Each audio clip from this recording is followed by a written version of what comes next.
Setting છે, પછી એની title છે, થંબનેલ ઇમેજ છે. ઘણા બધા એવા ફેક્ટર છે કે જેના લીધે આપણા યુટ્યુબની અંદર વ્યૂ આવતા નથી. તો યુટ્યુબનું અલ્ગોરિધમ એ રીત ઉપર હોય કે કીવર્ડ હોય, કન્ટેન્ટ હોય, એના જે કીવર્ડ કન્ટેન્ટ કે જે યુટ્યુબના અલ્ગોરિધમ મેચ થાય ત્યારે જ આપણે વિડીયોની અંદર વ્યૂ વધારે આવી શકે છે. જો અમુક વ્યૂ વધારે લાવવા હોય એના માટે શું શું કરવું જોઈએ? તો એક બધું એનાલિટિક રિપોર્ટ છે.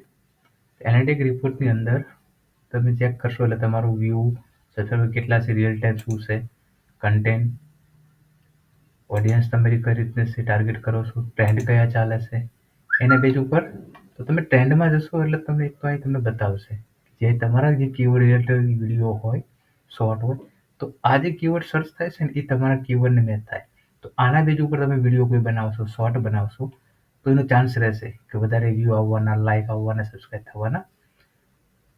બીજું એક મેઇન સેટિંગ છે કે સેટિંગની અંદર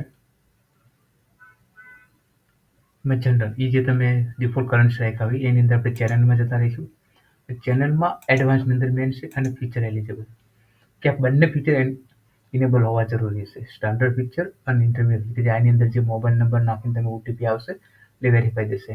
અને થર્ડ નંબરનું એડવાન્સ ફીચર ઇનેબલ કરવા માટે આપણે સેલ્ફી ઇનેબલ કરવી જરૂર છે કે તમે તમારી પોતાની સેલ્ફીથી ગૂગલ ઇનેબલ કરશે. હવે એડવાન્સ સેટિંગની અંદર તો એડવાન્સ સેટિંગની અંદર કે તમે જે વિડીયો અપલોડ કરો છો એ વિડીયો શું કિડ્સ માટેનો છે, કિડ્સને નથી કે જનરલ છે, તો તમે બાય ડિફોલ્ટ નો કરી દો. એટલે જેથી તમે વિડીયો ઇનેબલ કરો, અપલોડ કરો એટલે બાય ડિફોલ્ટ નો લખીને આવે કે વિડીયો બધા માટે છે. જો તમે યસ કરશો તો કિડ્સ માટે જ ઓનલી એ વિડીયો અપલોડ થશે. પછી બેઝિક ઇન્ફોમાં કે તમે કન્ટ્રી કઈ છે, રેસિડન્સ તમે ક્યાંયથી રહો છો અને ક્યાંયથી તમે વિડીયો અપલોડ કરો છો એ જરૂર છે. ક્યારેક એવું થાય કે તમે રહેતા હો ઇન્ડિયામાં અને ઓસ્ટ્રેલિયા છે કે યુએસએ કન્ટ્રી સિલેક્ટ કરી લો તો તમારો વિડીયો અપલોડ થશે પણ વાયરલ નહીં થાય. બીકોઝ કે કન્ટ્રી જે છે એ તમે સિલેક્ટ બીજી કરી હતી. તો કન્ટ્રી અહીંયા ઇન્ડિયા સિલેક્ટ રાખો, ઇન્ડિયામાંથી અપલોડ કરતા હોય અને તમારી ચેનલના જેટલા રિલેટેડ કીવર્ડ છે એ બધા કીવર્ડ અહીંયા નાખી દેવાના જેથી કીવર્ડ સર્ચની અંદર આવી જાય.